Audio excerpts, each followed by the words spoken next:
Buenos días, muchas gracias al Instituto Interamericano para la Democracia por esta invitación. Quo Vadis Perú es la pregunta que nos trae aquí, que nos convoca. Quo Vadis es una pregunta: ¿a dónde vas, Perú?, ¿no? Traducida al español.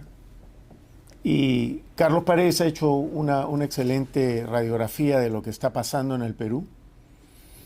Yo me atrevo a decir que tenemos que hacernos una pregunta clave, porque, como decía Peter Drucker, a veces más importante que encontrar las soluciones y las respuestas es hacerse las preguntas correctas.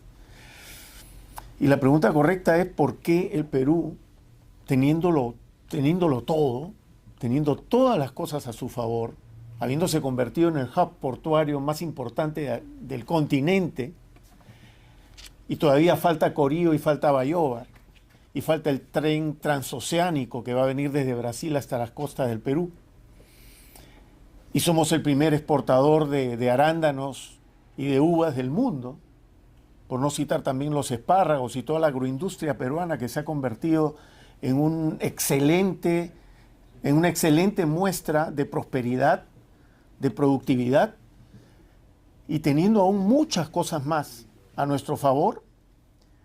El Perú, sin embargo, vive en una constante zozobra, vive constantemente asolado por diversos males que parecen disociados absolutamente de esta capacidad que tiene el país para poder prosperar. Porque Dios nos dio todo, naturalmente. Tenemos un país próspero en riqueza potencial. Sin embargo, todo eso que incluso nos ha convertido en la moneda más sólida de América Latina, por ejemplo, no nos sirve para medir el bienestar de la población. Es decir, el peruano de a pie ve cómo las cifras macroeconómicas son muy halagüeñas, somos el ejemplo de manejo macroeconómico, y sin embargo la microeconomía, la del bolsillo, no está funcionando. Y a eso se suma un caos absoluto en el tema político, y ya Carlos Paredes lo ha descrito perfectamente. Y no solo eso, sino que somos víctimas de bandas del crimen organizado y del crimen común. O sea, ya no solamente estamos hablando que tenemos una clase política caduca, una clase política que ha destruido el crecimiento que se obtuvo hasta 2011, sino que además tenemos una criminalidad a la orden del día.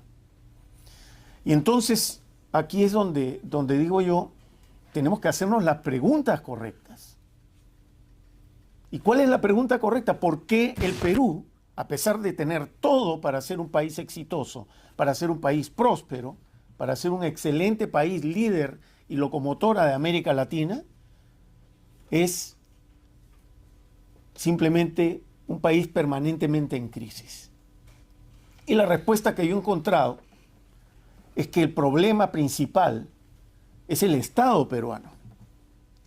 Es el instrumento con el cual gobernamos al Perú desde hace 200 años. Un Estado que se ha convertido siempre en una buena catapulta para los grupos de poder económico o para los grupos que están adictos al gobierno de turno.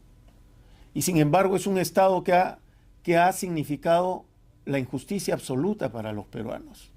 Y por lo tanto tenemos que pasar de ese Estado torpe, hiperburocratizado, elefantiásico y corrupto a crear un nuevo Estado. Un Estado inteligente y un Estado estratega que permita al Perú diseñar las políticas públicas que nos lleven al crecimiento y a la prosperidad. Hay muchos cambios que hacer, se podría hacer un programa de gobierno aquí, pero el tiempo es corto. Y el punto concreto es el siguiente: el Perú tiene una gran posibilidad de convertirse en una potencia en América Latina, en el primer país de América Latina.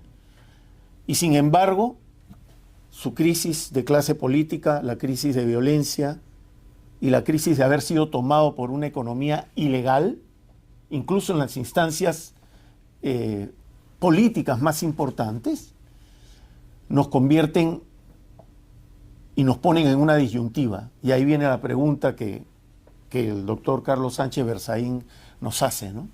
Quo vadis Perú. Bueno, quo vadis. Reconozcamos que tenemos que cambiar el Estado peruano, reconozcamos que tenemos que convertirlo en un Estado inteligente, un Estado estratega, dejar de llamar a la informalidad informalidad, porque en realidad no lo es.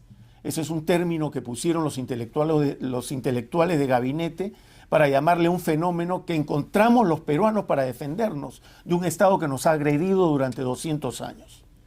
Eso se llama economía popular, señores.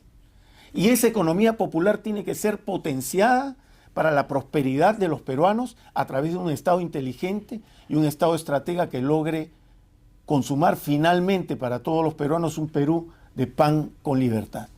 Muchas gracias.